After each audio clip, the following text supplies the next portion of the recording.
Okay, so here we have a question involving accuracy and bounds. It's saying considering bounds, it's given accuracies here correct to the three significant figures.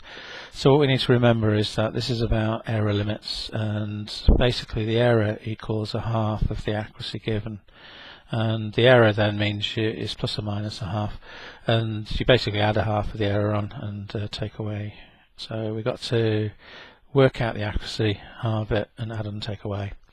So when we look at this one then, the ideal advice is that we find the lower bounds and the upper bounds of both numbers, and we can see here that the third significant figure is the units column, so we're saying it's to the nearest whole number, so the error will have been plus or minus a half. So that means we take a half off this to get the lower bound, so that's 162.5, and we add a half on to get the upper bound, which is 163.5. This one here has been given, so for the value for f has been given to three significant figures, and we recognise that this is then to the nearest tenth, so the error will be 5/100ths, so half of a tenth, 5/100ths. So the error is 0.05, so plus or minus. So in other words, we take that off that to get the lower bound, so that would be 45.25. We add it on to get the upper bound, which would be 45.35. Now remember, these are boundaries, so don't worry about the fact that it's got halves on and things like that and fives on the end. It is about boundaries, limits. So we then go through the question deciding what can we do with these to get the actual answer they wanted. So they want to consider bounds, and we're going to work out the value of C to a suitable degree of accuracy. Now a suitable degree of accuracy means you find the upper bound and the lower bound of the C value, and then you round those back until you get the same answer from so many significant figures.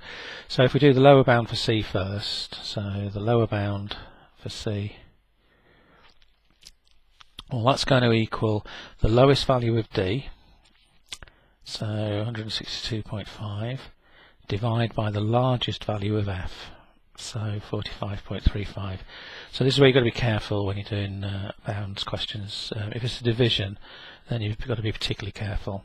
So we want the smallest on the top and we want the largest on the bottom to create the smallest possible answer for C. So let's calculate a paper, so 162.5 divide by 45.35 equals. Now because we don't know what the suitable degree of accuracy is going to be yet, we better write down quite a bit of this, so 3.583241. Excuse me. And then we do the upper bound for C. Now the upper bound is going to be the largest possible value for D, 163.5, divide by the smallest possible value for F. So that's going to be 45.25. So again, let me calculate it. Divide by 45.25 equals, so 3.61325.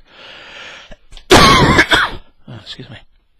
Right, so what we're doing then is we're going to look at these two answers and we're going to round them back and see what we can get for the same answer, till we get the same answer.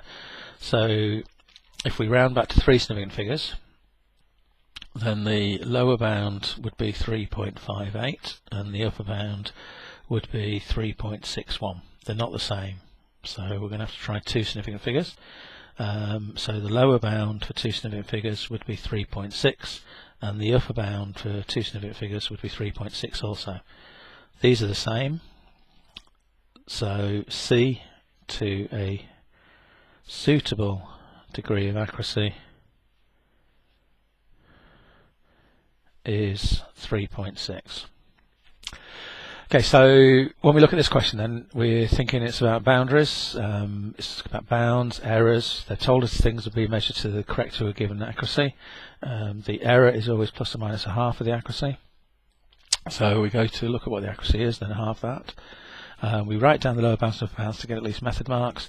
If it says find a value to a suitable degree of accuracy, then it means find both the lower bound and upper bound, and get those values and then round those back until you get the same number, same answer for the same number of significant figures.